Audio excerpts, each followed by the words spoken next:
One thing that we have gotten from like a lot of guests, obviously we read about it, Sean's got it in his industry, we have it in ours, is AI. You kind of can't get away from the topic like any day of the week now. It's always involved in something. It's usually like a headline grabber where it's saying like, this is going to happen because of AI, or everyone's going to lose their job, or like, we're not going to have a need for this. Everybody panic! So give us your take on the importance of relationships in the age of AI. You know, I think being around the business for, 20 odd years. And let me start out by saying AI is a game changer. Like it is Agreed. a revolutionary technology input to what we do. But I feel like there's been time and time again in our industry where something comes out and it's like, oh man, this is going to replace all agents, right? This is going to put us by the wayside, the way of the dinosaur, and we're not going to have jobs in another couple of years. We're all screwed. We had it with insurance when I remember, I forget what year it was, but like Google came out and they were going to start selling insurance. It was going to be, We're all done. and everybody's like, oh, pack it in. And that's the thing. There's disruptors all the time. There's people that are trying to put us out of business. But the one thing that remains, especially in the real estate industry, in my opinion, is the relationship aspect. Agreed.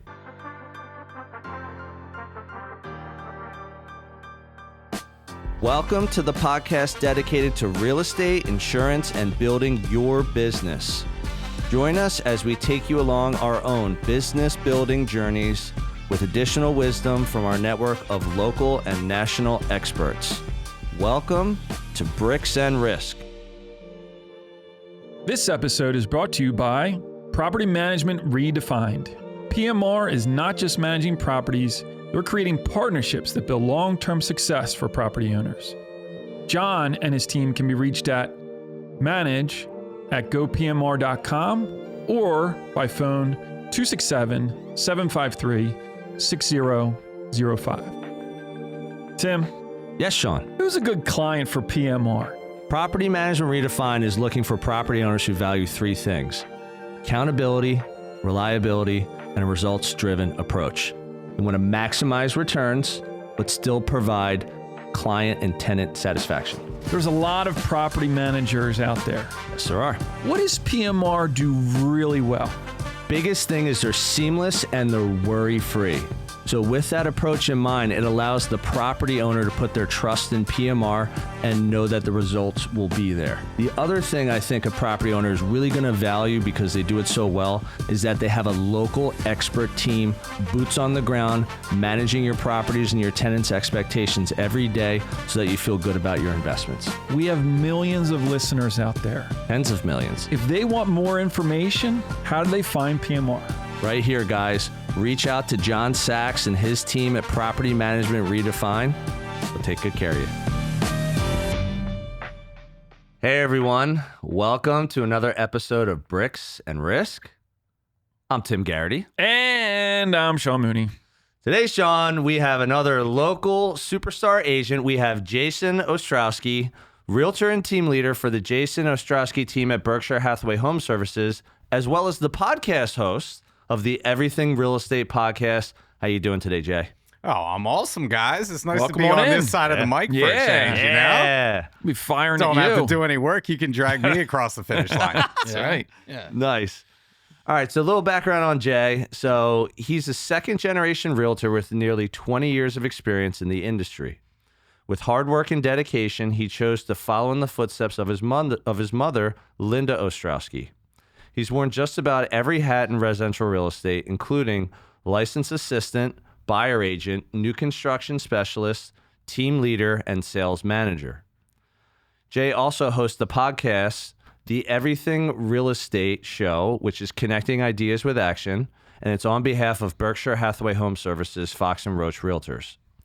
Today, he leads the award-winning Jason Ostrowsky team, serving suburban Philadelphia.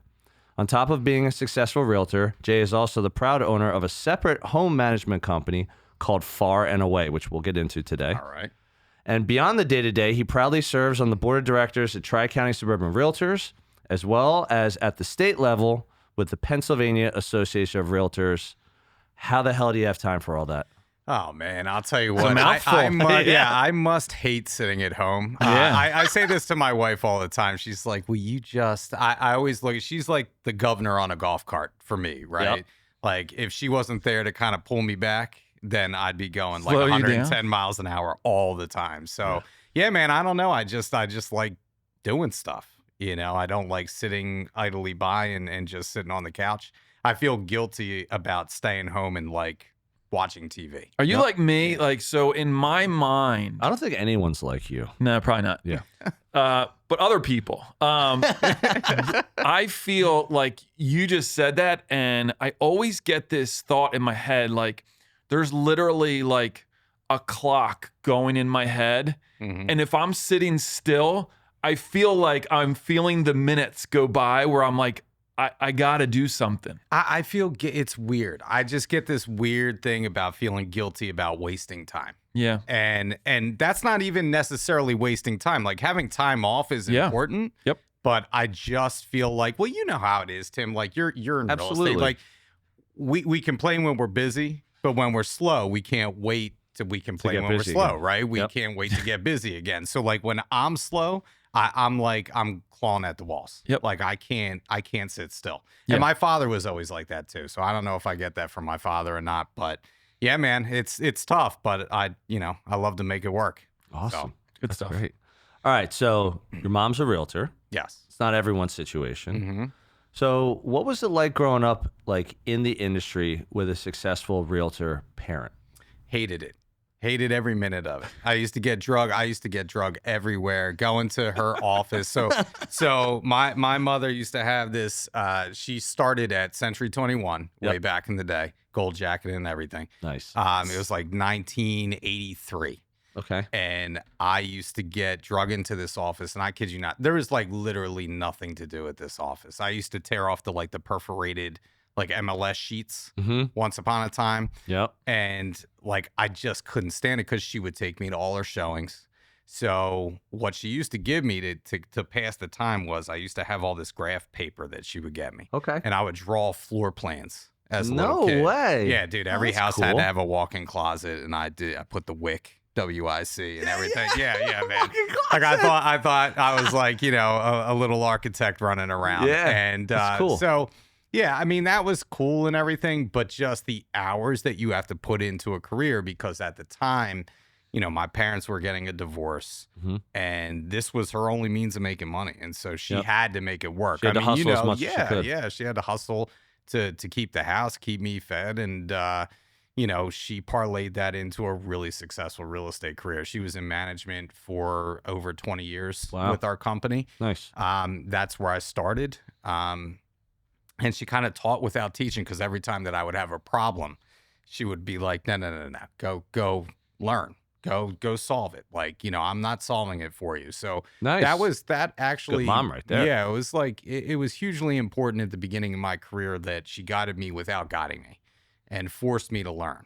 And I think that's important for a lot of agents, right? Like you have to be out there and you have to be your own advocate. You have to be your own educator. And so she kind of helped me do that. And, the rest is history. I guess they didn't have like Game Boys back then. No, I think Game Boy Game Boy was huge Game when Boy that was came like, out. I think that was like what, like 87, Tim? Like Yeah. you're my age. About that, around yep. there. Yeah, dude. Like NES was just coming Yeah. out. So Yeah. yeah. I remember when Game Boy came out, and so I have an aunt and uncle. Shout out to my aunt Terry and Uncle Bill, right outside of Atlanta, Georgia. And we used to drive down there like every couple of years. And, so I'm one of four. So you're packing this car with like 6 people in a minivan, driving to Atlanta, which basically took at the time maybe like 15, 16 hours. And I remember the one year we got Game Boys, and we were like, oh, yeah. And we got like a bunch of games between the 3 of us, because I had 2 brothers. We had you got like 2 games each. We were like, we got 6 games. And we were like fighting on the way down, and it's my turn. And Oh, dude, Tetris on the Game Boy. yeah. Come on. The best. Seriously, Game yeah. changer. Yeah, absolutely. I love it. Yeah, man, it was pretty crazy kind of growing up in that kind of environment, because like I said, like she was out constantly, showing homes, doing business. I was a latchkey kid, man. I used to come home and, use the key to get in the door, was my watch wife, same. Transformers every day, but she made it work, and it was, I would think that it could go two ways, right? So you're either like young and you get exposure to it and you're like, oh, this is really cool. Or like you get exposure to it and you're like, I don't want anything to do with that. At first I was like that, but she kept bugging me and bugging me and bugging me to get my license. And then when I finally did, she was like, are you sure you don't want to be a doctor? And I was like, are you serious? You've been on my case for like a decade asking me to get my license. And I'll tell you what did it, Sean, was I worked for my father growing up, and he was a caterer. Okay. And I hated catering. You went home smelling like a hoagie every day. I was terrible at it. I got in a lot of trouble. I think the final straw was we were catering a retirement party, and I was walking a sheet cake with happy retirement Shannon on it. Right. And tripped over the curb, broke the cake in half on my way into this retirement party. And so I had a decision to make. No, listen. So this is where it gets great. Even better. So I have a decision to make. Improvise. Do I just bag the cake, or do I try and make it work? So I'm like, in my mind, I'm like, I'm going to try and make this work. I take this cake in and I'm trying to smooth over the cracks. So it does end up being like happy retirement Annan. That's great. Dude, and I got in so much trouble. Jason, thank you for your help today. Yeah. You're done. And I was like, you know what? I need a career change. You're This is something just different. absolutely brutal. So, yeah. Oh, great. All right. Well, one thing you put down that I thought was great, because again, we talk about this all the time on Bricks and Risk, are relationships. So you're a relationship guy. Mm-hmm. So one thing that we have gotten from a lot of guests, obviously we read about it, Sean's got it in his industry, we have it in ours, is AI. You kind of can't get away from the topic any day of the week now. It's always involved in something. It's usually a headline grabber where it's saying this is going to happen because of AI, or everyone's going to lose their job, or we're not going to have a need for this. So give us your take on the importance of relationships in the age of AI. I think being around the business for 20 odd years, and let me start out by saying AI is a game changer. It is Agreed. A revolutionary technology input to what we do. But I feel like there's been time and time again in our industry where something comes out and it's like, oh man, this is going to replace all agents, right? This is going to, basically put us by the wayside, the way of the dinosaur, and we're not going to have jobs in another couple of years. We had it with insurance when I remember, I forget what year it was, but Google came out and they were going to start selling insurance. And it was going to be, we're all done. And everybody's like, oh, we'll pack it in. And that's the thing. There's disruptors all the time. There's people that are trying to put us out of business. But the one thing that remains, especially in the real estate industry, in my opinion, is the relationship aspect. Agreed. People want advice from people they know, like, and trust, right? We always talk about that, know, like, and trust. But it is ultimately the simple truth of real estate. People are going to do business with people that they know, like, and trust. Now, are they going to trust AI when it's hallucinating about something that they're asking? Or you just can't replace a human being in certain ways, or at least not yet. Not yet. And I feel like the AI component of what we do is important to learn, because it is going to affect every agent's business moving forward. You have to have at least a rudimentary understanding of how to use AI tools. Mm-hmm. But that's to supplement what we do, because ultimately what we are is a relationship business. And I will go to bat for that every single day, that, you just keep loving on your people, right? And that's gonna build your real estate business. And that's over time, that's really what I've dug into. So we, on one of our episodes, I brought it up too about a topic of ROBO, robo. And Robos. It was on the topic of people, and there was a study done, and it was about people's behavior and how they purchase, and consumers, and in the way of insurance. And it was robo being research online, buying offline. yes. So I think that's where this kind of takes us, in the sense that just like the internet, when the internet came around, it kind of changed things and consumer behavior, right? And it gave people the access to more information, so you could be a more informed consumer. And I think AI is the same. It's a tool that people are going to use to get better information, more timely, more detailed, whatever it may be. And then they're going to take that information or whatever that summary might be, whatever the information is they're looking for, and then, okay, let me go talk to my person, and then we can use it as a starting point to kind of move forward. Exactly. I totally agree with the education aspect of it, where and we get this all the time, just because if you have multiple clients, you're going to inevitably get a text or an email from a client saying, like, they'll send you a Zillow property, right? Very because common. they're searching 24 hours a day. For and that's good. That's a good thing. And that's a good thing. They right? can do it whenever they want, wherever they want. And we can advance, the way that we operate with, we're a team, right? I always tell my people that we are a team. When we start a process in buying a house, it's us working together to achieve your goals, whatever they may be. And if part of that is you see a house on Zillow and you send it to me, we go to see it and you end up loving it, great. It works out for everybody, right? And AI is kind of a similar thing. I think it just moves the ball down the field a little bit more and advances it in like you said, Sean, the education of a consumer and what they can do. But if you look at AI, like I think of a FSBO, right? Like when we work with FSBOs, 99% of the time we end up doing both sides of the transaction, right? Because they don't know what they're doing. Right. And even if you put that into ChatGPT, okay, what do I need to do next, right? You're still not going to get what's customary in that area. Exactly. What you need to do procedural wise. How do we negotiate something, right? Like there's a rhythm and a cadence to what we do. Oh, heck yeah. Bedside manner. Exactly. And we learn that over time by doing it, you know, and that's the only way you really know how to do real estate, and people need you to figure that out. I got a really good example. This just happened today. So there's an agent I'm mentoring at Real, and we're co-buyer agents, but he's leading the charge. So he's got the client, he's doing all the heavy lifting. Got under contract, client had a change of heart, said, I don't want to buy this.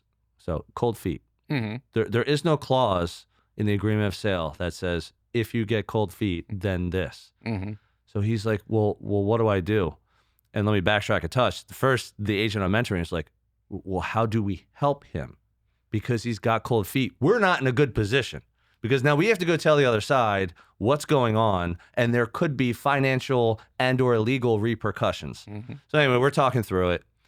And he's like, man, I feel bad, even when we're talking to the buyer client, he's like, I feel bad. I was like, here's the deal. Whether you buy this house now or you decide to buy a home 5 years from now, you just decide to I don't want to buy anything right now. We're right here. And I said, here's why.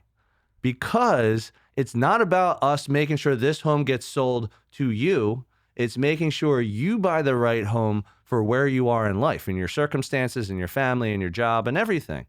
And he almost couldn't even believe it when we had the conversation with him. And then we got off and I'm talking to the agent. He was like, man, he's like, the way you speak to people, now he's like, I already know this about you. He's like, but I don't think he was expecting that. I said, look, man, you're the same way as me. Just be honest. It's not saying oh, well, this is going to be a big problem. I don't want anyone to ever feel like that. It's not a good thing to say you got cold feet. But if I asked AI, what do I do about a buyer with cold feet? What am I going to get? And even if I got something, I wouldn't even know what to do with it.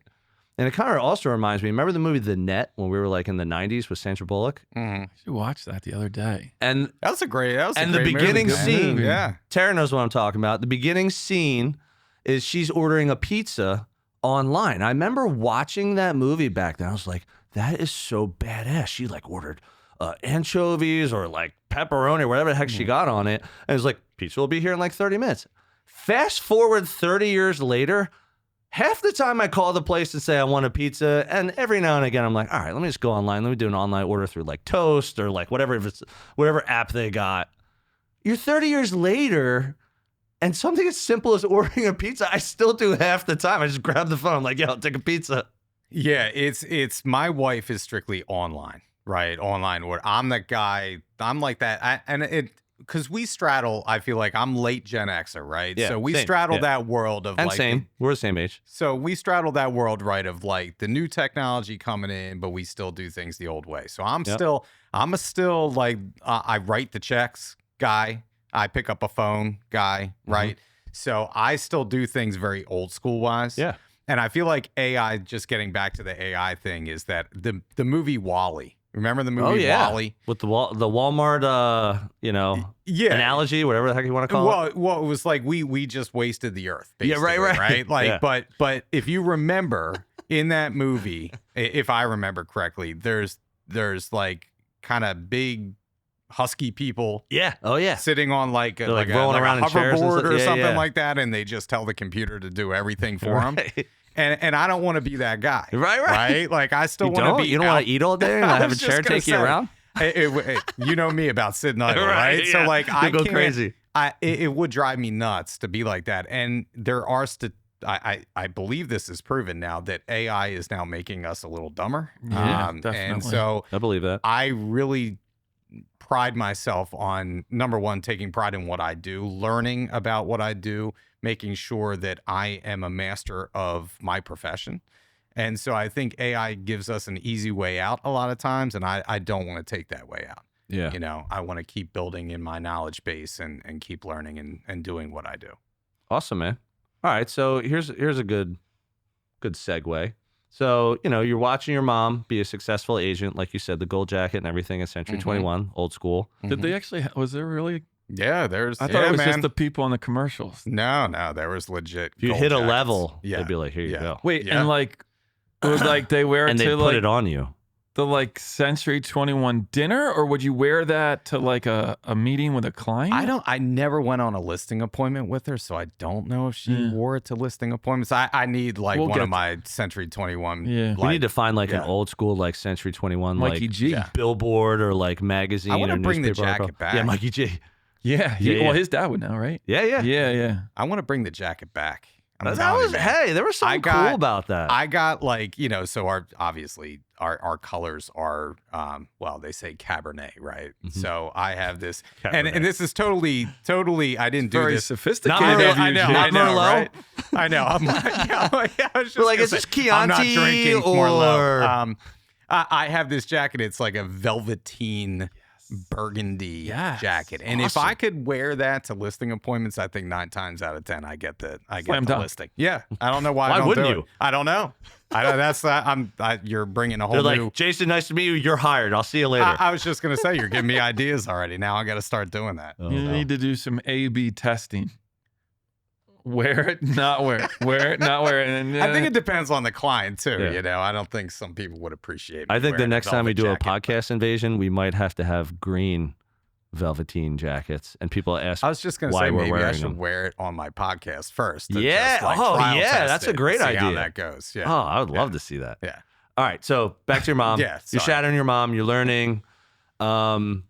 Then you get into the business. You've had a bunch of different roles. So you, in my opinion, I would say, I don't mean this in any kind of negative way, but you learned the hard way. You started out doing the grunt work because you wanted to learn. You're like, let me see how this works. I want to see the people pushing the paper. Why are they pushing paper? And what are they doing? Like, it's such a great way to, you learn by doing. That's just, I'm very big on that.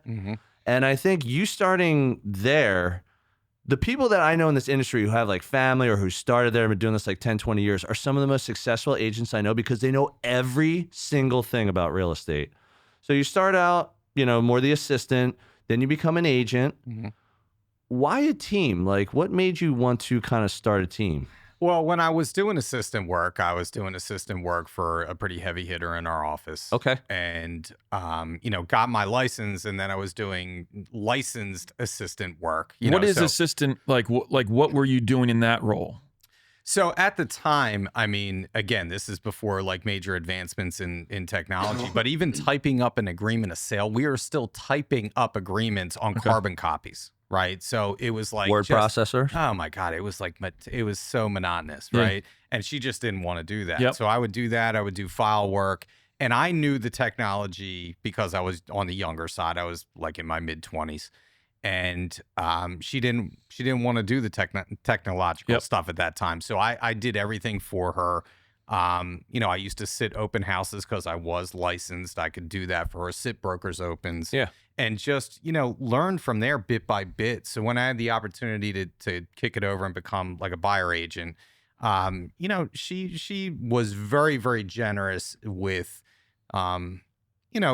making sure that I got the education to become a better agent. So Nice. she would, even though she was a top producer in my office, she would come in and ask me when she had a problem, what do you think about this? What do you think we Getting should you to do? think and learn. Right? Yeah. Get me. And I'd be like, oh my God, she wants my opinion about this. But it did get you thinking. It did get you in that mode of problem solving in your career. So she would throw me a lead every now and then. And we just worked well together. And she would, like I said, she was on the older side.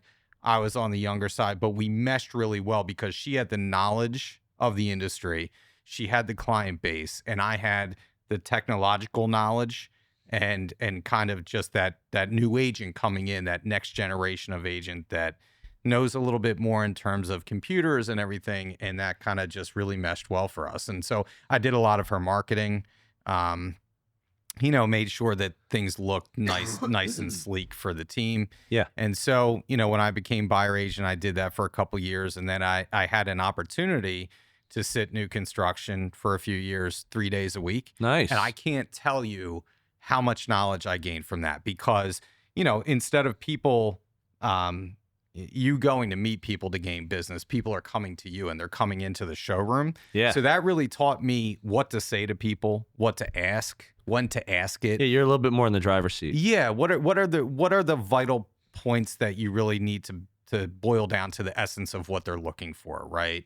So when to ask a question. So that was just great practice for like 2 or 3 years I was there. Wow, nice. And we sold, I think the project had like 300 something units to begin with. Who was the builder? So actually it was I say new construction. They tore the houses down to the studs, but Oxford to Bluebell, I don't know if you're familiar. Oh, we did talk about Scully company we talked about bought this. it. Yeah. And so Fresh. Yeah. Shout out to Fresh. So yeah, man, I sat there for like 3 years. I was the second agent in. So there was a group of agents that initially sat it. They got, I think they got pretty burnt out sitting it. It was go, go, go. This was like 2006, 2007, 2008, 2009. So we ended up selling, Tough I think time. about yeah, man, it got to be really rough on Yeah. our way out the door there. But it helped to buy me my first house too. Like there was the Awesome. first time home buyer tax credit back then. Yeah, And yeah. it just so like it bought me my first house. It was such a great learning experience. And then, and then just luckily that was available. Nobody else wanted to sit it in my office. Nobody wanted to do this. I'm like, I'll do it. I'll take it. I'll take it.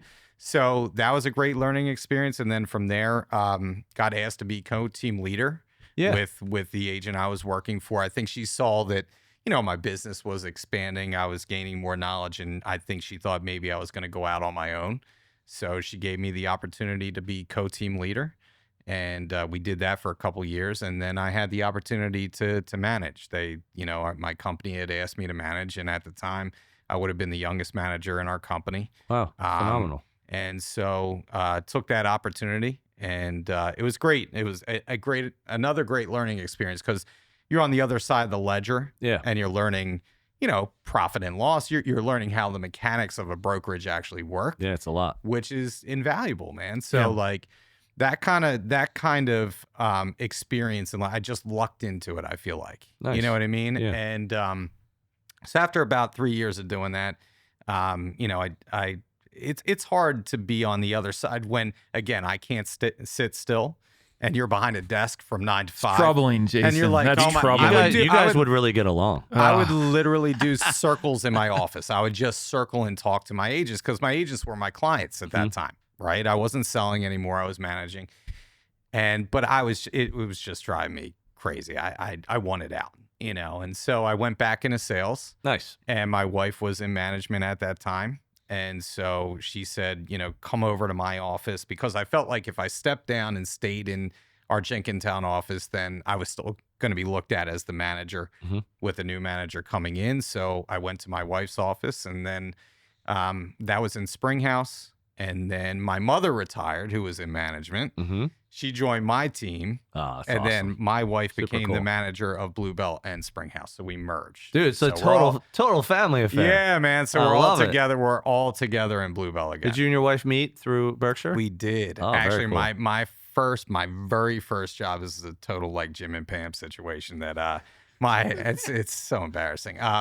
My first job was before I worked for that agent I referenced. I actually was the assistant to the assistant of another heavy hitter in the office, and my wife happened to be the assistant. Nice. So I actually was her assistant All for like right. a short time period. Yeah, it was crazy. What an assistant you must have been. Yeah, I'll tell you what, I must have done something right. Did you have a You're- Dwight in the office? Yeah, right? You know what? That's a really good. I think we have multiple Dwights in the office. personalities, Like, yeah. It was a big office, and you know how it is. There's a yeah. bunch of knuckleheads wherever you go in real estate. You know. Oh, that's great. All right. So the tip that you gave for listeners and watchers was it doesn't matter how you do it, just do it consistently, which we've chatted about before. Why did you put that as a tip? I think that's the most important thing for agents coming in, because I think agents want to know, like, all right, how am I going to gain business? Well, you can gain business 101 different ways. It's Yep. not about how you do it.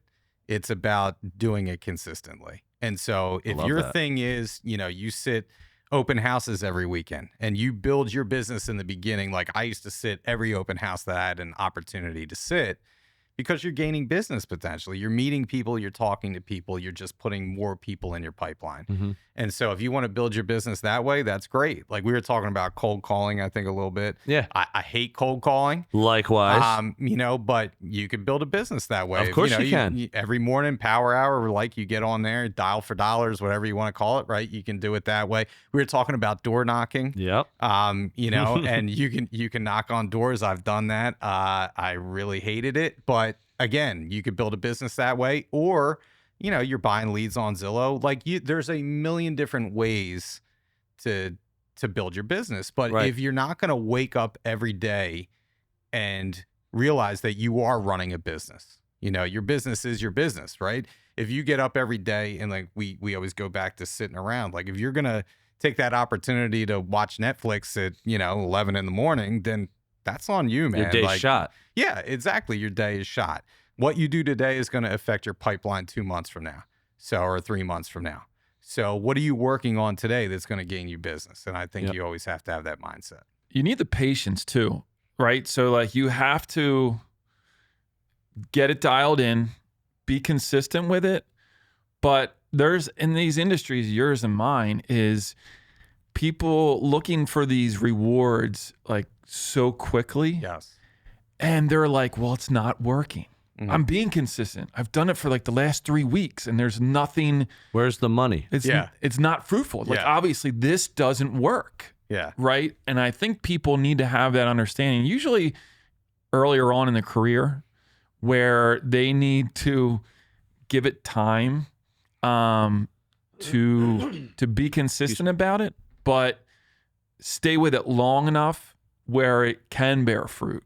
Because in real estate, insurance, many other industries, it's not like these sales are, they take time. Mhm. These systems need to develop over time. And so you just need to be patient with it and have this stick-to-itiveness where you do it over time, and eventually it's going to pay off. I think you got to keep planting those seeds, right? Things take time to germinate. Sometimes it's 3 years later. Like I've had people call me Oh, on yeah. a postcard that like I'm like, You're where'd like, you get me They from? took it and they left it They're like, somewhere oh. where they could always look at it. And then one day they're like, call on Exactly. Jason. Like it's 3 years later and this guy's calling me. Yep. And it's crazy to me, but people do that, right? And so I think you have to make sure. I always tell my new agents, like, we want to flood the zone. Like we were just talking about like where I see bricks at risk, right? We You wanna- flooded the hell out of Atlantic City. Oh my God. I Did you love it. ever? Did you ever? So like you want to saturate the market, right? So like how are you going to do that? If you're opening up a new pizza shop in town, how are you going to get people in the door? Right? Look at it that way. Look at yourself like a small business. How am I going to get people inside the door? and you have to go to them. Like, you can't wait for them to come to you. And one thing that I think agents make a mistake about, especially early in their career, they're afraid to reach out to like friends and family or put themselves out there. Like, you guys are great at branding. Like, I'm wearing my stupid hat today, but like, I kind of like it. I like it thank too. you. I appreciate that. But like, branding is a big part of what we do. Like, Huge. you have to put yourself awareness. out there. So now I'm always wearing my stuff. Hell yeah. Before, when I was a new agent, I would have been a little timid, worrying about what people think about me. I guess it's those battle scars over time where it just like, if you're a new agent, bypass all that and just brand yourself, get yourself out there. Don't be afraid to try new things. But whatever you're doing, like you were saying, Sean, like, you have to give it time. If you're farming neighborhoods, like, you don't send out just one postcard, right? You're sending out postcards all the time, or, whatever it is. You have to give it a solid year, in my view, to see if something works or it doesn't work. Hey everyone, this is Tim, your favorite Bricks and Risk co-host. But don't tell Sean. I hope you're enjoying this episode, and I'll get right back to it in a moment. Our audience grows through word of mouth, so if you would please take a moment of your time and give us a review on the platform you're on, that would be fantastic. Please also help spread the BNR word by sharing your favorite episode with a friend. We greatly appreciate your time and trust. Now, back to the show. Yeah, I think the consistency too, because we've talked about this it's come in many different forms. Like with Garrett Maroon, it was called The Runway. Give yourself enough runway. We just did our 100th podcast episode. I was talking about Congratulations. Thank you, man. That's awesome. My dad had always said to me, you want to do on real estate or mortgages, because that's what he did forever. You got to have longevity. Like, you got to keep going and keep doing it. You have to be, it's almost like you have to be like relevant in some kind of way, shape, or form. And that's really where the time comes in. Like, someone can say, well, I'm consistent. I did it once a week for 3 months. And you're like, okay, that's not bad. Is that consistent enough? You're either going to keep doing that or you're going to do something else that you're consistent with. So maybe the 3 months, depending on what you're doing, maybe it's not enough, maybe it's enough, doesn't matter. But the consistency never stops. That's what you have to keep doing. I think you have to be tenacious, right? So you have to have that tenacity to keep doing, keep grinding, like you were saying. Really, I mean, that's what real estate is. I'm sure, that's what insurance, like, it's a grind to try and get just a touch. Yeah. I mean, listen, man, what we do is not if what we did was easy, everybody would be doing. Exactly. Right. And so people, I think, a lot of times get into real estate, actually easy to get in. Oftentimes easy to get also in. easy to leave. Easy to leave. Right. So I think the ones that stick around and make a career out of it are those that are tenacious. Right. Absolutely. They grind it out. So. All right. So let's get into some nice stuff here. You're not that we haven't. I should have said a nice little segue. Stuff. Yeah. Let's go with the So nice. you've been, you're congratulating us. You've been podcasting for 5 years, man. So dude, Thank you. That Appreciate is that is consistency at its core. All right. So you've been podcasting for 5 years. What has that taught you? Like, you're a consistent guy, obviously. You've been doing this for a while. You grew up in the industry. You've been able to like watch your mom do it, and she's taught you some things, but you've done it your way. Like, what has the podcast taught you? 5 years. I mean, that's amazing. I think the great thing is I think that both of you are like I am. I love learning. And so for me, it's given me an opportunity to learn about what other people do that makes them successful. What are like the overarching themes of everybody, Totally. right? Because you get to see things from 36,000 feet and how they do it. And it's invaluable to my business, but I'm just curious. Like, I just love to ask people questions about their business. I like to talk about real estate. I'm a total nerd that way. I just really enjoy it. So for me, doing over 100 episodes, like, I don't even think about it. It's just, who's next that we're interviewing. And Awesome. You get some really good guests on there, and you're like, wow, like I'm talking to this person or that person. And I get an opportunity to pick their brain for an hour, and I get to share it out to the masses, which is great. And you know how it is when you start a podcast. I was scared to death, but I think it also, right? But over time, you gain that confidence when you see the reaction of people actually wanting to listen to it. So if I go back and listen to my, first couple episodes, it's oh my God, it's so cringe. But you're Totally like. but everybody's been there. You know what I mean? That's the other thing. Everybody that starts out doing whatever it is, you're not going to be good at it the first couple times. Yep. And so we had the pandemic, and I had nothing better to do. And Can't sit around, Jason. Can't sit around, Find right? something Yeah, to do. That clock's ticking. It's gonna be painful. Honest to God, man, I was like, what am I gonna do during these couple of months? So what I did was I just watch. I don't know if you guys are familiar with Pat Flynn. Yeah. So Oh, yeah. I just watch a ton of Pat Flynn on YouTube. I listened to podcasts about podcasting and pitched it, to the company like this is the perfect time to start it. Absolutely. And got the green light to do it, and we just kind of put it out there, and luckily it kind of took off. So yeah, it was cool. So yeah, it also taught me that it's a good business builder too. It's a good connector. Yeah, I was gonna ask. Yeah, So let's get right there. let's dive into all like right. what has it done for Jay's business? Like how 5 years? How many episodes would you say? Do you know off the top of your head? 122. Okay. Yeah, So that's we a were ton. bi-weekly, so because I am trying to run, a full-time real estate business, I'm trying to get this other business off. We didn't even talk about so. your other business. Yeah, yet. yeah. So, on the clock yeah. here. We've been Yeah, you guys are making me look good just today. I like it. just Yeah. go with the par Yeah. threes, Jay. and Right. Get right to the. You're good from there. Yeah. So how about business? What has it done for your business?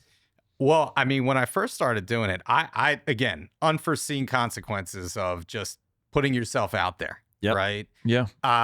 So my company is the largest affiliate that we have. I don't know exactly. I want to say approximately between 5,000 and 6,000 agents that are Wow. in Fox and Roach, and that's in the tri-state area. So the thing that it's allowed me to do is first and foremost reach our agents. And you guys know how it is. They're doing the podcast and doing it well and giving good information gives you a certain amount of legitimacy and a certain amount of trust with your listeners. And so people that I've interviewed, say in Upper Jersey or Lehigh Valley or Delaware, South Jersey, people that I wouldn't have known otherwise before, I've gotten to know, and now they trust me. And if they have a client that's in my area, That's cool. I get the call and I potentially, get the lead. So your podcast is industry facing like ours. You're talking to like realtors, real estate professionals. Yeah. And then also, you're talking to people that are connected within your company, and there's thousands of them. Yeah. And again, how often is this? This happens all the time. Like someone from Jersey refers to PA, someone from New York, same thing, and vice versa in Delaware, because not everyone's rolling around with 3 or 4 state licenses. Yeah. And even if they are, I mean, I have Jersey too. Sometimes I'm just like, man, I feel like I want to just give Yeah, this you want to to someone. go show Because houses I don't 2 do hours it all away? the time. And if I Yeah. really want to help out the client, I kind of want to be a master at what I'm doing. Yes.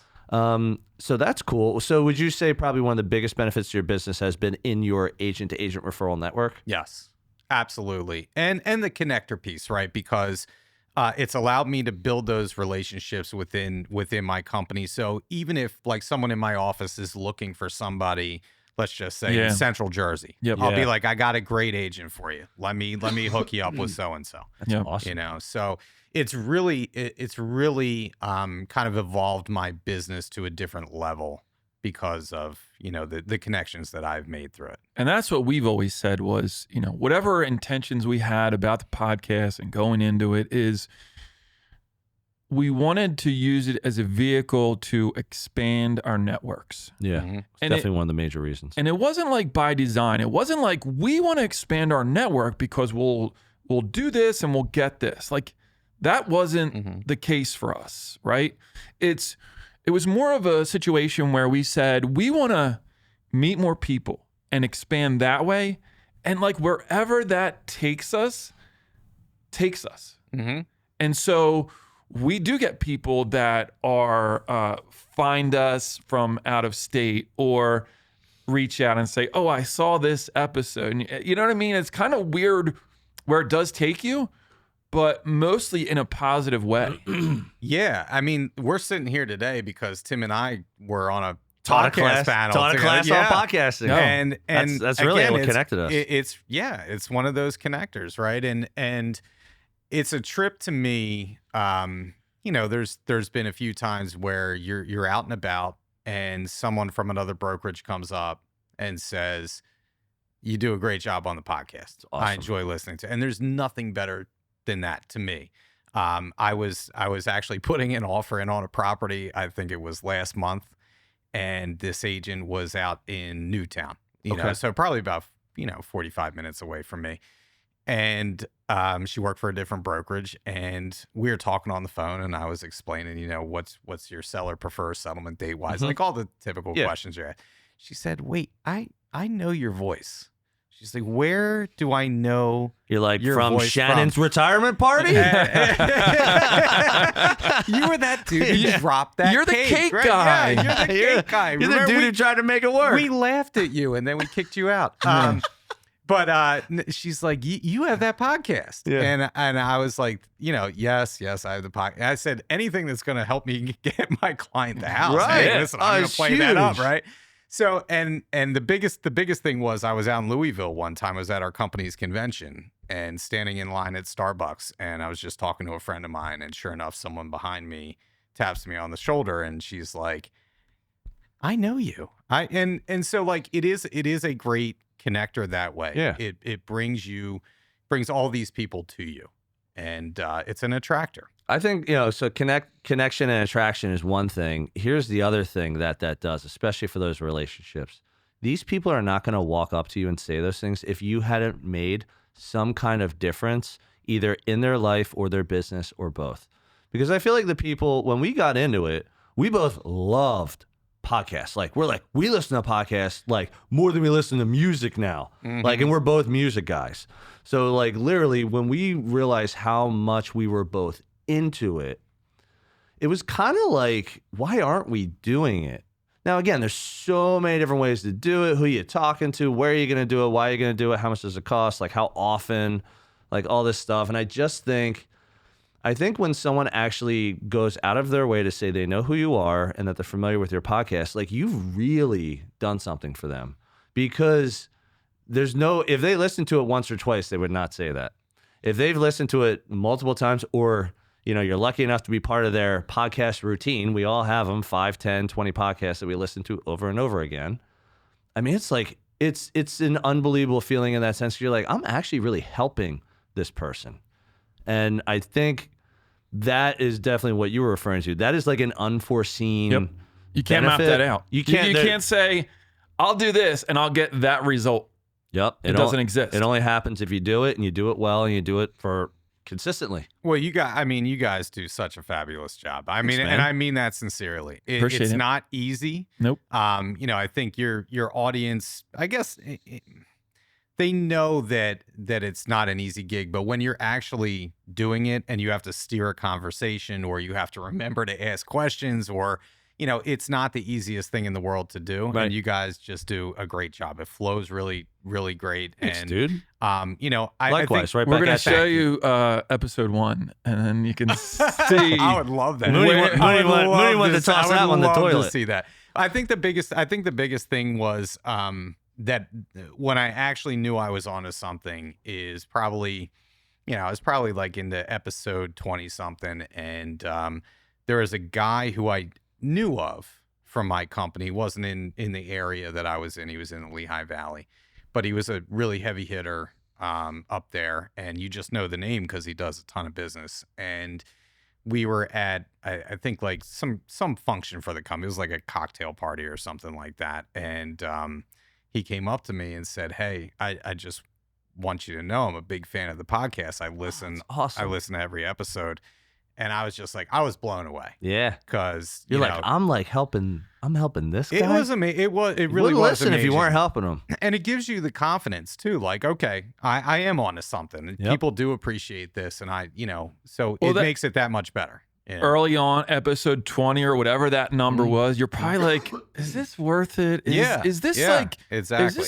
is anybody like actually Am I paying gaining- attention? Exactly. And then for him, who's a well-established guy in the industry, for that type of person to come up to you and make a mention of that, that's why. yeah, Right? That's why. Yeah, I mean, that's why I keep on doing it, because it's not just about him, but I'm saying if I'm reaching even a handful of people that Yeah. it's making a difference. Let's say it was I'm gonna 3 people like him. I mean, you'd be like, oh man, 3 people? Yeah, Feel like that? Yeah, and listen, it's sweat equity, right? Like if I have the time to do it, I'm gonna do it. I enjoy doing it, and so if a handful of people are going to listen to me or whatever it may be, thousands of people are going to listen to me. I'm going to do it because I enjoy doing it. And it's at least reaching some people that kind of tune in and they gravitate towards it. This one blew us away. So we track everything, look at the numbers, analytics. Mm-hmm. This month, this past 30 days, we get the tabulation. 20,000 people. That's awesome. On YouTube. Just on YouTube. That's crazy. Just on YouTube. 20,000. Good for you guys. And we're man. like, what? We're like, what? Or what is going No, it's on? never been like that. That's an amazing feat. Thanks, and it's dude. a testament to you. Like I said, 100 episodes is not easy. Not easy. Yeah. And your consistency and your work, man. I told you, like, I'm seeing your cards in Atlantic City on Woo! tables. And Shout like, out to Angelo's AC. dude, I was There it is. I was absolutely blown away. But again, you guys are taking this seriously. Oh, yeah. Because Very I think a lot of seriously. people, just like getting into real estate, getting into podcasting, like a lot of people just don't take it seriously. Although our outfits in Atlantic City would have told some people differently. they did look mostly at Mooney's, considering he changed into a turtleneck around like 4 p.m. Did you get them custom made? Like where did yeah. these? Okay, We'll get to the link. Yeah. Yeah, I was just gonna say. I mean, Should we I be may shouting need them to out get- now, or should we shout them out privately? Golf Gentry. Shout out to Golf Gentry. Golf Gentry. So I'm thinking if I can get the pants and Yeah. match that up with that velveteen blazer I have, there you go. There you Golf go, man. Gentry. Yeah, that's how you do, .com. that's Just how you do stick. it. It's probably like stick .net. The O. Yeah, On a spread print Yeah, on the man. pants with the jacket. I love it. I would wear it everywhere. All right, so let's dive into real quick. Tell us about Far and Away. You decided to start. Okay, so let me Yes. see. I'm on a team. Yes. I run a team. I started a podcast. I'm doing all this stuff for the Board of Realtors, all state stuff. You started a second business called Far and Away. Tell us about that. Before Yeah. you get started about the business, I want to know. If he likes Tom Cruise and Nicole Kidman, because Yeah, man, that movie. there's a yeah. movie called Far and That's Away. a great movie. It by is the a way. great movie. Tell me about the conversation that you had with your wife when you were saying, I'm going to start this. Thinking about this, honey. What do you think? Well, all right. So start with that conversation, then roll into the business. So I did get her blessing. Yes. All All right. right. Now, Smooth dude. Now, I don't want to make it about this, but I have had some health issues through the years. Yep. And so Yeah, we talked about that. first thought was, are you sure you want to do this? Because you're a glutton for punishment. Right. You just don't. Sure you want to tack on more? Yeah. Do you want to tack on more? So I made a decision this year that I was actually going to step down from our local board in order to, make this change. And so Awesome. that was kind of part of the deal Okay. with her. Yeah. Right. I had to gain some time Yeah. somewhere. You're just like, I've done Can my add time on. here, and I love it, yeah. but now it's time to pivot a little bit Yeah, and donate yeah. that time to something else. So, this is kind of like a passion project of mine. I had a client who I sold her property in my area, and she had a secondary home. I want to say it's in Palm Beach, some like ritzy area of Florida. And she goes down there 6 months a year, and she had bought a new home up here. She sold her old place with me, bought a new home in Newtown Square, a townhouse. So she downsized. Like her house was enormous. And so she downsized, went to Newtown Square, is up here for, roughly 6 months up here, 6 months down in Florida. Mhm. And so we got to know each other really well. You know how it is. You hit it off with a client. You Yep. love this client. So Yep. I'm just checking in on her, seeing how she's doing. This was probably a year and a half ago. And I said, I called her up. I said, I'm just calling to talk. I want to see how my girl's doing, because she had a dog named Lexi, who I love. Nice. So I said, I'm not calling to check on Yeah, you. I'm checking calling on- to check checking on on Lexi. Lexi. And she said, would you know that she literally just got down to my house in Palm Beach because she can't fly. So I have to pay someone to drive her from PA down to Florida, and it Oh, costs wow. twice as much as a first class plane ticket costs to get down to where I am. Just her dog. Just her dog. Wow. So I said, well, maybe I should leave real estate and start driving dogs around, Right, because I'm right. like, so we were joking around about that. She said, listen, I don't think you should be doing that, but I'll tell you what I do need. And she said, I have a company in Florida that when I'm in Pennsylvania, they watch the house down there. They do weekly home checks. They go into the property. They search for any water damage, any leaks. Being that you're in Florida, you have weather events. Probably a lot of second homeowners, vacation homeowners. Exactly. So they need a service like Exactly. So it's not property management because, there's no tenants involved. You're not collecting rents. You're not dealing with that. You're dealing with vacant homes that are sitting idle for long stretches of time. Mm-hmm. And so she said to me, I don't have anybody in Pennsylvania that is doing that. If you start that kind of thing in Pennsylvania, I'll be your first customer. Nice. So I was like, that's a good this idea. is a great idea. Yeah. Like, I don't know anybody who's doing this professionally. Not the most common thing, but who the hell do we know that's doing anything like this? Well, like, how many snowbirds do you know, right? Like, everybody goes so down. I was just going to say, like, is someone doing it? Is there a need? Yeah. Yes. And there is a need. Definitely. We have gotten... Even with Jersey Shore people, I feel like there would technically be a need. Because some people go down the shore for like 3-4 months. So I have they come back once a week. Yeah. I have somebody that wants to do it down the shore. See, I'm giving you a new line of clients. So thank it's you. already Thank there. you, Tim. You're not doing anything. I was gonna say I'll get that Maybe I'll referral introduce fee you to a few. Yeah. But yeah, so I started. I looked into it. Last year was all about like getting the lawyer involved, getting all your paperwork straight, getting your insurance straight, liability stuff. Getting the branding down, right? Starting, getting my website. So my website designer, he's a brilliant guy. So I took it to him and I was like, listen, here's what I'm thinking. I need to build something out. I'm thinking about calling it Far and Away. And he thought about it. He's like, dude, you have to do this. He's like, nice. There's that book by Gary Keller. Was it The One Thing? Yep. So he's like, this has to be the one thing right now. And so I worked on it all last year, getting it kind of situated and off the ground. Did some trial runs with a couple clients last year just to get my process down with it.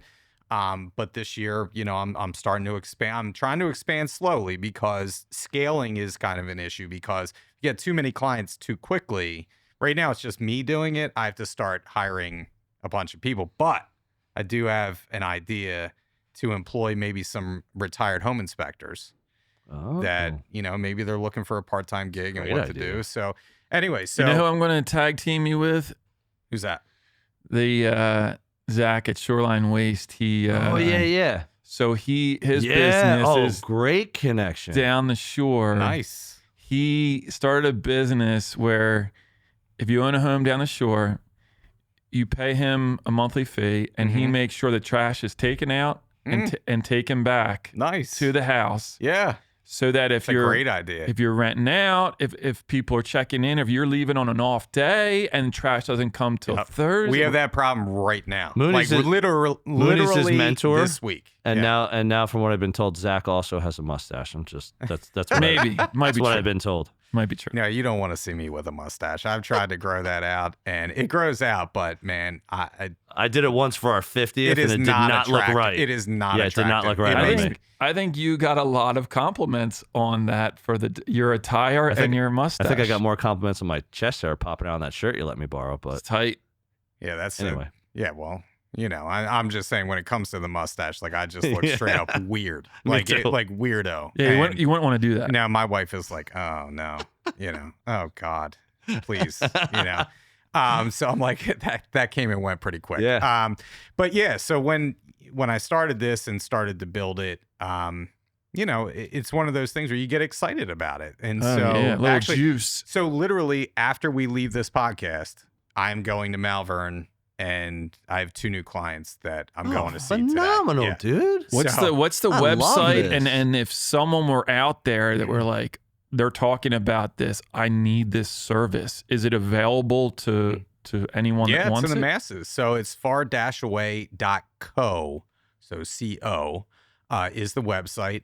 But yeah, I mean, we really pride ourselves. It is suburban Philadelphia collar. So I do want to mention that. Yep. Right now, my bread and butter is in Montgomery County, but like I said, I go to Newtown Square. Yep. I'm going out to Malvern. So really, I'll hustle, man. Anywhere that you do it on the PA side or even down the shore, I'm in talks with someone who's doing it down there. or wants to do it down there. So we're trying to make that happen. So Yeah, because it goes in reverse too. yeah, it goes like both you're up ways, here all right? year. Yeah, you know, someone's got to absolutely. look after it down there. Is there a tier of services, or is it you sign up and this is what we offer? like and one there size you- fits all kind of thing? There are tiers. So we can do a Just weekly thinking home. more people need more things, like different things. Yes. So there's the weekly home checks that we offer, or bi-weekly home checks. So that's just a standard issue. Yeah. We go in. Yep. We're looking for leaks, making sure nothing has broken, kitchen hasn't caught on fire kind of thing. Beyond that, we can do concierge services. So some people want me to start their cars in the garage. Wow, I never Some even people, thought of that. want me to bring patio furniture in and out. So we So do. cool, there's dude. kind of add-ons that you can do to I the think level Zach, of service that you want. The trash guy, he also so down the shore, I think he wraps patio furniture. Does he really? Yeah, So like so- you gotta like yep. wrap it to store it to push it away. Like I'm just thinking of all these different levels that people are gonna need. Mooney's into it. Yeah, I mean, mail is a big thing. People, Yeah. People don't trust that. Some people don't forward their mail. So Even if they do, they still don't trust it. yeah, so I have prepaid envelopes. I will literally take the mail to the post office, make sure. I have one client that's in Maine 6 months of the year, and every time that I leave their place, I'm heading to the post office to mail their stuff. Wow, So- just throw in one big envelope kind of thing. Yeah, yeah. So Very it's cool, great. man. It's I good. love the idea. I love the concept. I love like a new idea and then getting it off the ground and like where can this go? Yep. Yeah, it's like executing on that idea, right? Like I like that. Yeah. And the You thing know, is, trying it's to make it work. adjacent to what you're doing. Yes. You're in residential real estate, Well, that's the kicker, man, is that, Yeah. I start this business and I'm like, this is real estate adjacent, right? So if Yep. people, again, know, like, and trust what I'm doing, when it comes time to sell their property, I'm Yeah. hoping that I'm going to get that listing Hell out of yeah, it, man. right? I already know the house intimately, right? Like I'm in there like every week. So who's going to know the house better than I would selling it? So But you also have Mooney friggin' loves this. I need We'll do a second conversation. yeah. We'll have him back in maybe a year or so Yeah. and see how many clients he's up. But like you have a network of real estate agents that you Yes, just for like, yes. hey, if you have any clients that need this, and like that's how I got these clients Ah. today. Like literally someone in my office was like, hey, Phenomenal. I need somebody for a high-end client down this way. Can you help me? what did I say in the limousine ride in Atlantic City? I don't know. We were a few deep at that point, but you can remind me. Fish in a barrel. Oh yeah, it's like shooting fish in a barrel. Shooting fish in a barrel. It's like put it in front of these realtors. They Yeah. have a need. They have clients. It just Well, also with the podcast, if it allows me to know more people through the podcast and has a certain level of trust with the podcast, Mhm. if I tell those agents now that I've made connections with that I have this other company, you would hopefully think that it's gonna bear like fruit. the guy in 100%. Lehigh Valley who listens. I'm sure he's got clients that have a need. So yeah, so it's one of those things. I'm starting out slow because I don't. Yeah. I Yeah. mean, I do. Don't get out over your skis. Yeah, exactly. Do it, Like not manage too it. much too soon because Yep. people want me, right? And so And you or can only people be that so many I places at trust. once. Yeah, Yep. and so you can only be so many places at once. But the potential is there to really grow this thing. I and love it. scale You need some investment. All right, so your quote Yeah. was great. So we'll close it out with this. So you had the proper function of a man is to live, not to exist. I shall not waste my days in trying to prolong them. I shall use my time. And that was by Jack London. Yeah, it's a Jack London quote. So if anybody's familiar with the last Bond movie, Okay. it's actually well, I don't want to give away the plot. Can I give away the plot? Sure. up to He you. dies. He dies. And when they're memorializing him afterwards, they say this quote. And my wife, as soon as my wife heard this quote, she's like, "Oh dear God, he's gonna, he's gonna he's run gonna with put this. this everywhere." He's going to run right? with this. But I think if there is one quote that kind of I think about, especially again going back to like the health stuff, like Yep.